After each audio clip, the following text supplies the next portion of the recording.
Hello, Colin Ryan. We're recording. How are you today? Hey, I'm good, Brett. How are you? Great. A beautiful day in Good. Durham. Yeah, very nice. Yeah, I went for a walk at lunch and it's so nice out. I was like, whoa, Mm, I love it. it's important for us to get outside. I agree. We left office jobs, but sometimes as our own boss, right? It's like we're not allowed to take breaks.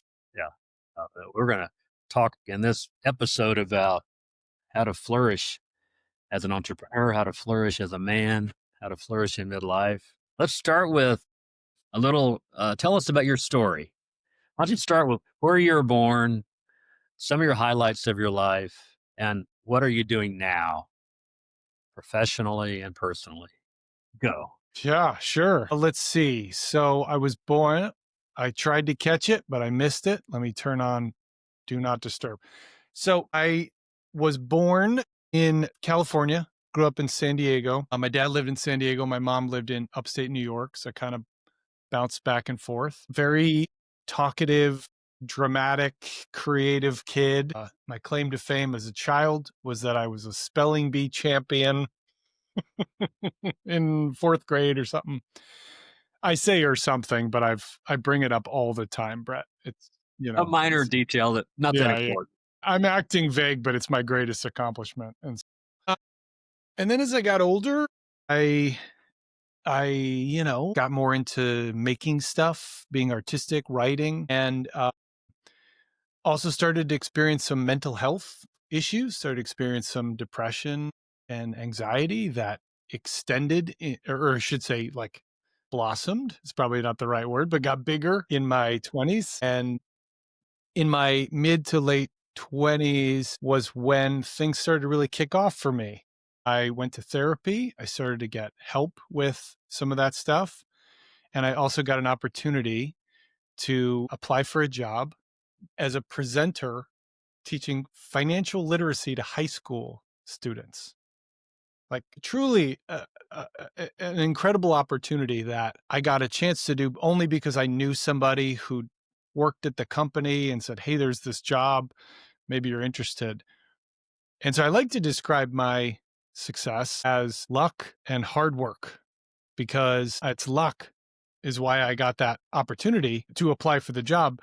And then I sat down and I spent 40 hours making a video to apply for the job. I learned how to use editing software. I had actual high school students come in and I interviewed them, music, the whole deal. And so I got the job and I became a public speaker and I just did it over and over and over and over and got pretty confident at it. And really, I think so. I do that now. I've been doing that 15 years. 15 years. Yeah. Wow. How's that? And you and I know each other, and I'm learning so many things about you that I didn't know. So Yeah. that's awesome. Well, I Yeah. know you're also a coach. So can you talk about that journey to becoming a coach? Yeah. Being a speaker, making a living as a speaker, people ask me a lot how to get into it, how to get paid gigs and how to craft a keynote. And I love that. I love telling stories and I love helping people tell their stories. And so I do from time to time coach people to build a speaking business and to connect their, skills, their expertise to an audience. I believe public speaking is a very unique skill and it's incredibly like it's such a door opener once you feel confident and once you can connect. Hmm. And so that just really animated me, to be able to help people kind of skip some of the mistakes I made. Hmm. I like to say I took the long road so I can give you the shortcut. I love that. Well, I mean, it's fun to say, but I'll tell you what, Brett, it was 4 years of just like sort of like random wins amidst a lot of the stress of starting a business and just like, am I getting any of this right? And so it was a tough time, but I think it gave me a real passion to help other people move through that more quickly. Well, you've helped me a lot as a friend and as a coach. So Yeah. Well, you're, you you're have such an incredible insight and personal story and just a joy about you, it's like I know that technically I was coaching you, Brett, but it's hard to say where that ended and what began because I just like got so much out of your message and Thank your you. your zest for life. Thanks. I break one of the cardinal rules of coaching all the time. I become good friends with my clients. Yeah. Here, that's okay. Who wrote the rule anyway that you're not? What are rules for? Where'd that rule come from? So I also know you're an author, and Yeah. I'd like to hear about that journey. And then I want to talk a little bit about your newest book, which I can't wait to read. But tell us about you, the author. Yeah. So, as I mentioned, as a young person, I was a writer. I always had journals. I liked to write essays in school. I did get feedback that I had a knack for it. And then in my late 20s, right before this kind of inflection point of me like finding my path, I did this one last ditch effort to turn a screenplay I'd written into a novel. And I just went for it. And was so afraid of rejection.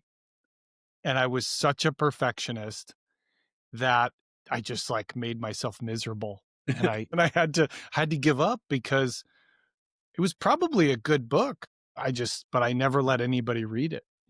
I was, I think, a type of writer or creative that a lot of people know, which is they go, "Ooh, you're working on something. Can I read it?" And I'd be like, "No." Just like weird guarded energy because it just wasn't good enough, I felt, to share. So then quite beautifully, having given up on like my dream, because I was like, I can't do this. I'm so depressed and demoralized. I took a stand up comedy class and it was like this life changing, just random thing I did just because I like comedy and there was a class available. And I just thought, you know what, I'll give it a try. And I was so terrified, Brett. I mean, so terrified. I'm walking to the classroom and I'm just like, this is the worst thing. Why did I sign up for? I paid money for this. And I got up there and I just sort of connected. I wasn't particularly polished, but there was something there and people laughed. And even that little laugh, that like sort of accidental, I did something right, was like a huge shift in my perspective because I did something really scary and it wasn't that scary. And I really like the sound of people laughing. I mean, that's just like a natural high. And I just kept doing it. And I became very confident in a way that I never had been. And this was good because this is when that job opportunity came along.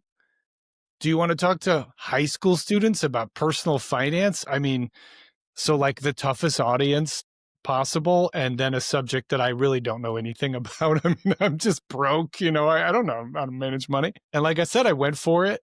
And fortunately, they wanted somebody who could connect and be real. And they're like, look, we'll teach you all the, you know, financial stuff. But we don't want a suit or a sort of stiff person who can't like connect to young people. And I could do. And, the reason is I have a very just sort of automatic respect for people. And that is not age specific. I love going to bat for younger people and I see them as hardworking. I see them as talented. I see them as full of potential, I mean, I remember, Brett, you remember like Totally. it's not easy to be a kid, a young adult, a college student. Like you're going through it. And I think to be an adult who's like, I see you, I care, I want to help, I think is very rewarding. And it definitely makes it I'm more successful than if I was like, listen up, you're doing everything wrong. Yeah.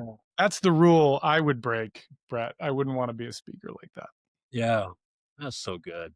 I love how life unfolds in the right order at times. Like feels chaotic and unconnected, but Yeah, you're going to the comedy class prepared you for that job opportunity. it did. And speaking of unconnected, you had asked me about my first book, and then I told you all that, but I can connect the dots, which is to say, I spent 5 or 6 years talking to strangers about money.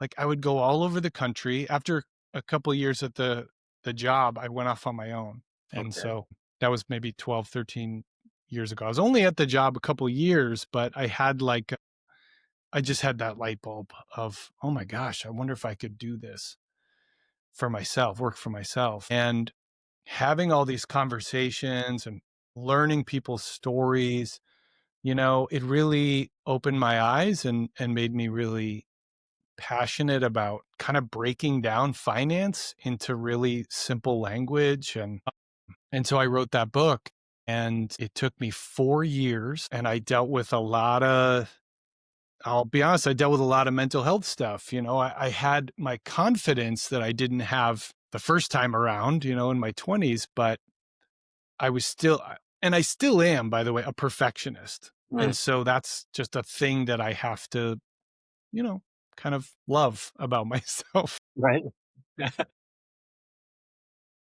I make things harder.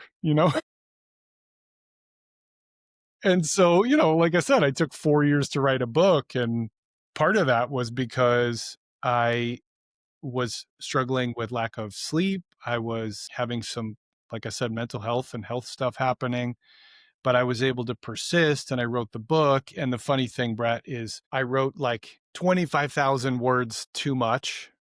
No. And so I look back and I was like, well, that's what happens when you're not sleeping and you're devoted to writing a book. And so, it's kind of funny actually. But when that book came out, and it's so cool because I actually just have it here, and I didn't plan Look that, good. but Okay. A comedic guide to money. yeah, when it came out, it was like a great personal feeling, but also like, look at it. It's a quick read. It's light. It's fun. The font's big. I mean, it really is a quick read. And that was kind of the vision that I have as a writer is like, hey, it may take me years to write it, but if I did my job right, you'll go right through it and you'll get a lot of good ideas. And so, yeah, Good job. yeah, yeah. And then more recently, you've written a different book on a complete different topic. And I've mentioned it a couple of times, so it is mental health. And I just found it interesting that, I'm not a celebrity. I'm not, necessarily anybody's hero aside from my dogs, you know. And but I have an interesting career, She did. and I'm a very public facing person. I give speeches sometimes for like 1,000 people. I have a sort of a brave career, and I manage anxiety and depression and always have. And I do manage them.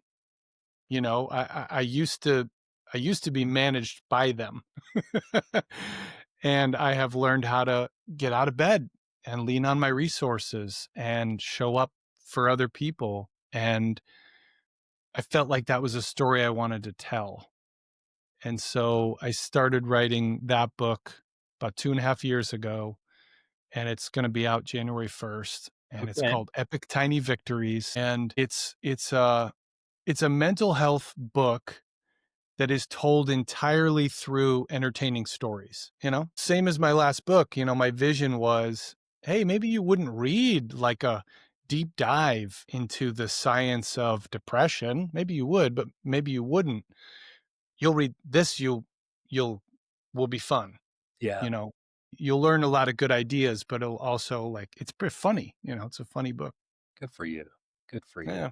Hey, a lot of the people that watch this podcast and people that I'm working with are men in midlife that are going through all kinds of different transitions. Yeah. Some lost their job to layoff. Some chose to retire, but they don't know what to do now. Some just got divorced. Some lost their spouse to an illness. And Mm. I'm helping these men through these transitions. Some decide to be an entrepreneur after 25 years in corporate life. Some want to get on stage and they're scared to death. And so I'd like your advice on, well, let's take a 55-year-old man who had a good career and he's out of that now and he's got all his time and energy and he He's dreamed of getting on stage, but he's afraid. What comes to mind for you in terms of advice or philosophy? Yeah. First off, that is normal and a majority experience. That is most people. That being the fear? Yeah. Yeah. Public speaking is very intimidating. When I dug into kind of the psychology of why that was, the reason did not surprise me. It's a place where you can lose status. If you say the wrong thing or if you look unintelligent or you some gaffe or you say something people are offended by or in a way where like you were wrong, you shouldn't have, whatever the case may be. There's this very innate instinct to like, well, don't stand out and then lose status, like play it safe. And you go back to the caves, right? Like if I stand up and I'm annoy people and I say something that makes me look like a dummy, I might lose fire and shelter and food. I might be cast out of the community. And I just think that's in there. So what I like to tell people is there is no danger. You're this is not a saber-toothed tiger, like it feels like it. And like I said, that's common. But if you sit with it for a minute, I think you would agree that if you're in front of a group of people and you're speaking, their default is they would like you to do well. Hmm. Because let's play it out. If you do badly, it's a waste of everyone's time and it's uncomfortable. I've seen from doing stand up, I've seen comedians bomb, like do terribly, like not getting laughs. And I've seen two versions of it that are really interesting. And it relates to this, what we're talking about. You have the people who they are bombing and they start calling it out and they're going, yeah, you didn't like that one. Tell a joke. Well, I guess you didn't like that one either. Right. And their body language is closing in and they look defeated and everyone is uncomfortable because nothing is less funny than like a person like pitying themselves in front of a room. Like it's the audience is like, look, man, like, or woman, like, just tell a joke. I don't know. I can't help you. I We're here can't for help you. you if you're, Yeah. what's that? Yeah, yeah, yeah. And so the second type of failing in front of an audience that I have seen is a comedian who is bombing and they just do their best and they just keep going. And in the words of a good friend of mine, I'm not going to let the failure of the last joke overshadow the potential of the next joke. Isn't that great? Yeah, that's great. That's great. So all that I hope for if you're watching this, listen to this. I hope that connects to this idea that like really the audience just wants you to do well and have fun and speak from the heart. And if you do that, I think you'll find that the bar is actually like pretty attainable. Yeah. Yeah. I like your point about speak from the heart. Yes. I have radar, maybe everybody does, for an inauthentic speaker person who's just memorizing and doing a show instead of being honest and being open from their heart. So that's my takeaway. Yeah, and you're right. And one of my favorite quotes about public speaking is to that effect. I can't remember all of it, but basically what he says is it's public speaking is not a performance, it's a conversation with a group from your heart on a topic that you care about.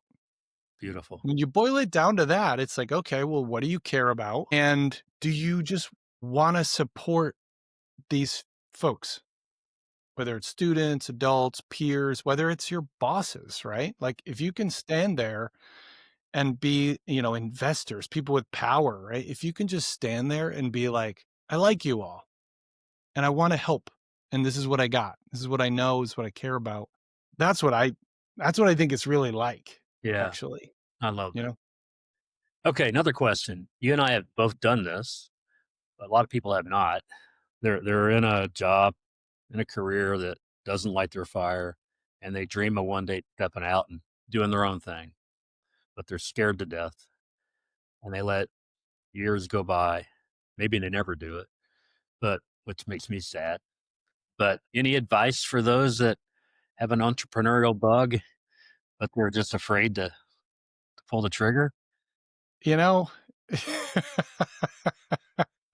I feel you leading me to give like a motivational, like, go get them. I want you to speak from your heart. Well, If no, your I heart, mean, your heart says, "Don't do it," keep no, your that's what I mean. Like, there's a little part of me that's well, like, hey, by the way, it might be. this is quite difficult. Yeah, yeah. I'm not suggesting that everybody should become an entrepreneur by any means. Sure. But and I only say that to say I think it's a little nuanced. And I know you know that too. And so it's like, you are working by yourself. You do take on all of the responsibilities, the financial risk, things like that. So it is tough. There's a lot of stress. I notice in the first part of an entrepreneur's journey, I notice a sort of a body language of just like, I'm really stressed and I'm working all the time. And I know it and I had it.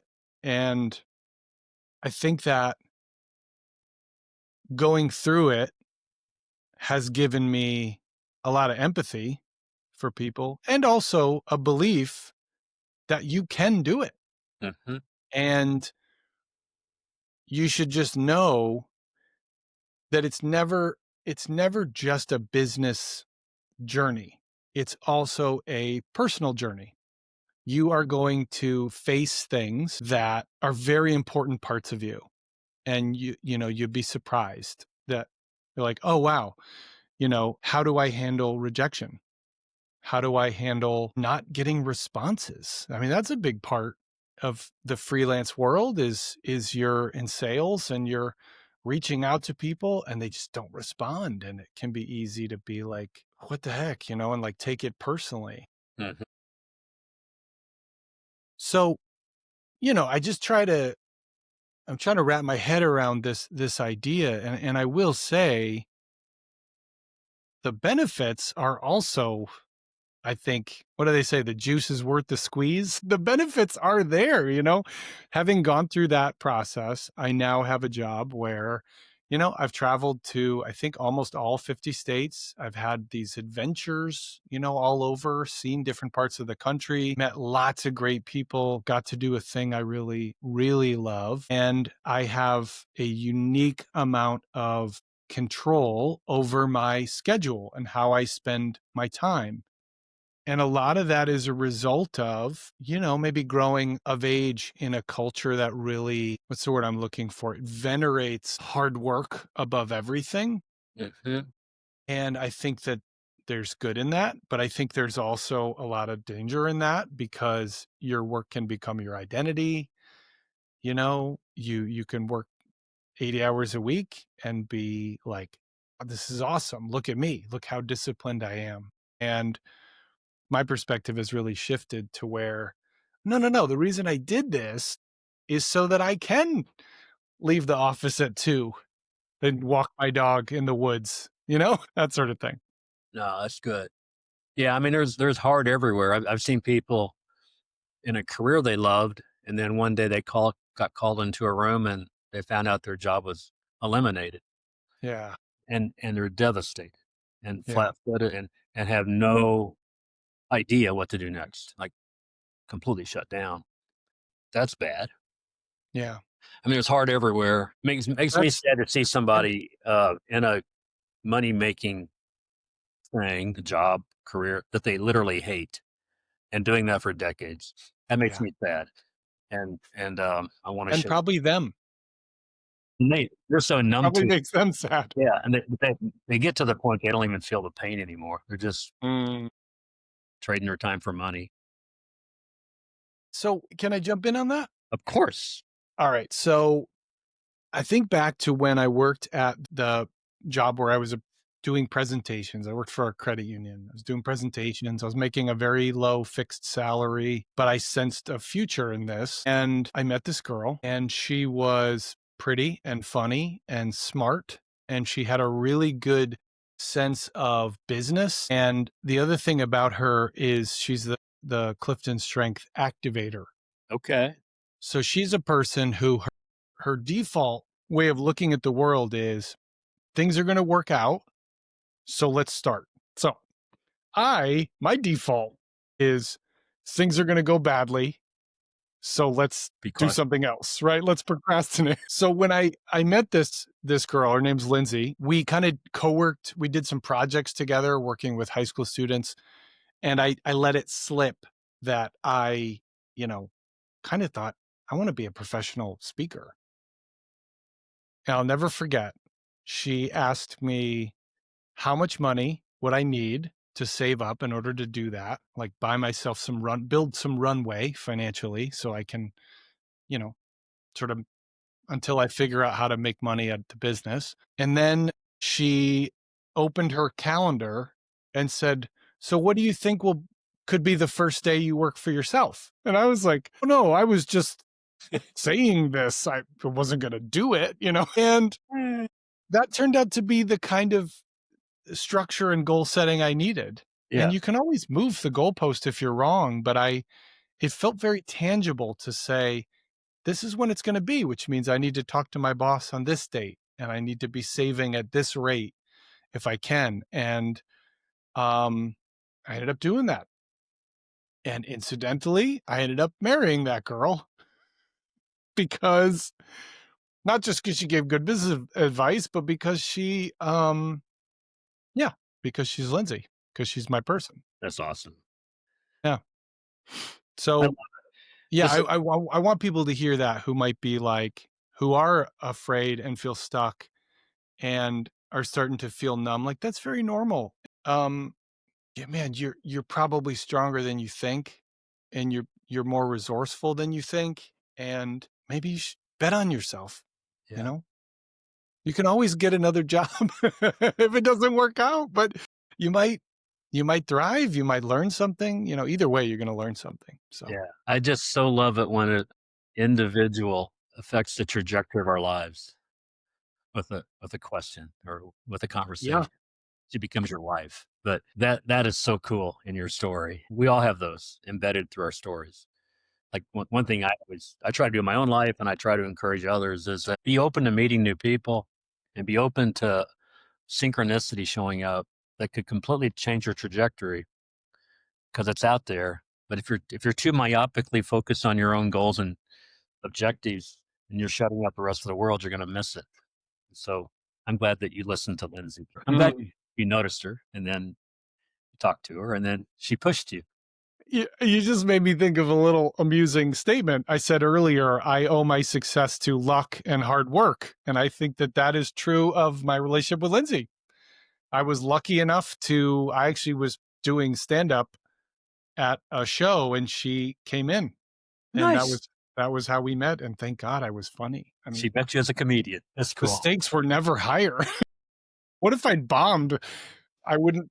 You know, she would not be attracted anyway. And then the hard work of just being in a relationship and being committed and working through your issues and communicating when it's hard. And I think that I can say that probably not probably more than writing books, more than my career, the thing I am proudest of is my relationship with Lindsay. And it was never handed to us on a silver platter. It's real humility and compromise and communication. But the thing I really appreciate is that my wife and I laugh. We make each other laugh every day. And so that's how I define success, Yeah. Brett. Make enough money to keep having this life. Way to go. Hey, do you mind sharing what your plans are for next year and maybe glimpse to the next 5 or 10 years in your life? Yeah. So I am a personal finance and money psychology speaker. And so this whole journey I've taken into mental health is because it relates. It's so woven in. You know, I like to point out that if you want to change a money behavior, you need to identify the money emotion that's underneath it. You know, we are very emotional, irrational, impulsive, all kinds of things. And that's fine. That's the important thing. That's okay. And so, you know, my work as an educator, I think, has deepened because I'm now helping people, change adopt the right behaviors and habits, but also understand themselves and understand what success means. And so I continue to do those. I give talks at colleges. I'm also now giving talks for professional audiences on how you build trust with your clients, with your audience, with your, with what you do. Hmm. And those things have just they evolve and they grow. I've been in front of some new audiences, new industries, a lot of financial professional audiences, which has been really, really rewarding. And so I continue to do that. And I, when this book launches on January 1st, I'm just going to tell people about it as long as I can. I think it's the kind of thing that can do some real good at a time when people are very stressed and have good reason to be. Hmm. And I think that, we're more open than we have been in the past to talking about our mental health. And, my vision was, I've learned to laugh at myself and to love myself and to, this is very articulate by accident, invest in myself. And so that's kind of the bones of what I want people to be able to try on for themselves is like, can I have a sense of humor even when things feel really bleak? Because it is an incredible tool. And I forget the other two I said because I was making it up. Laugh at yourself, love yourself. Invest. When the chips are down, can you be kind to yourself? Even if no one else is, or even if you're not good at that, you're good at beating yourself up, you can also be kind. And then investing in yourself to me means having community, having real friendships and relationships where you can be genuine and treating that as a priority. And I want to add something from earlier, which is for the male folks, male identifying, if you're watching this and listening to this, I would say as a man, what has been very healing for me has been learning how to express my emotions and to validate them and to look for relationships, in my case with other men, because I'm married. So the friends I'm looking for are other guys who are people who can hang, right? Like we can talk about hard things and it doesn't have to always be sports or, sort of external safe topics. We can talk about our relationships and our, you know, goals and our weaknesses and fears and all that stuff. And so I would love to hold that up as like you could find people like that who, will elevate you in that way to be a more of a complete and authentic person. Beautiful. You answered my closing question before I had to ask it. So I love that. Thank you for sharing all that.